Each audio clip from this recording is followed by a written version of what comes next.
the Colts and the Packers. So Indianapolis heading to Green Bay. Indy is favored by 2.5. The over/under on this one, 41. Thoughts on this game? I'm taking Indy on the road.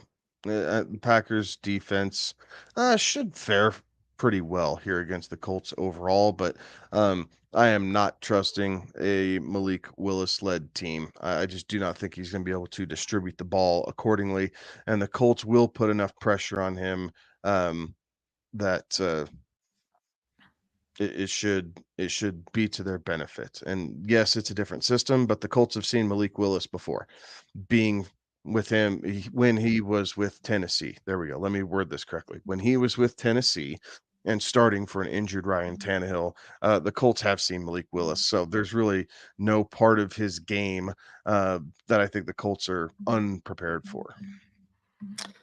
Yeah, I think you're probably pretty spot on there. I do like Indy in this one. The Colts under Shane Steichen have been are 3-0 against the spread as road favorites. So I like this call here. I do think that we're going to see some pretty good things when this thing's all coming. When this thing's all said and done.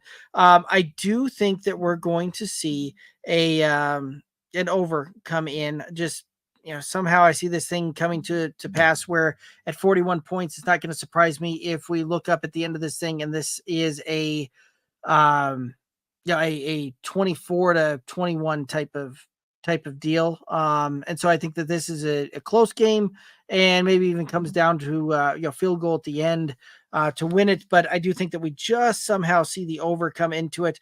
I also think that this is one of those that we may not see Malik Willis finish this whole game. Like, it wouldn't surprise me that partway through Matt LaFleur doesn't turn to the backup of the backup and see what else that they've got going there and see if they can't get a little bit of a spark coming from Sean Clifford.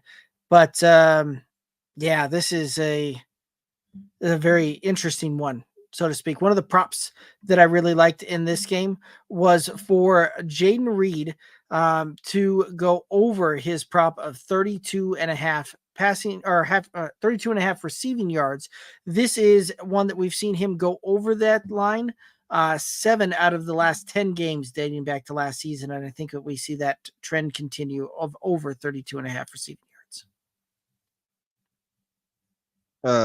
Fair enough. I'm going to take Anthony Richardson under 27.5 passing attempts. He only threw the ball 19 times last week. I don't see him throwing it an extra 8, really 9 times this week over last week. So I'm going to say under on this one, and I feel really good about that one, honestly.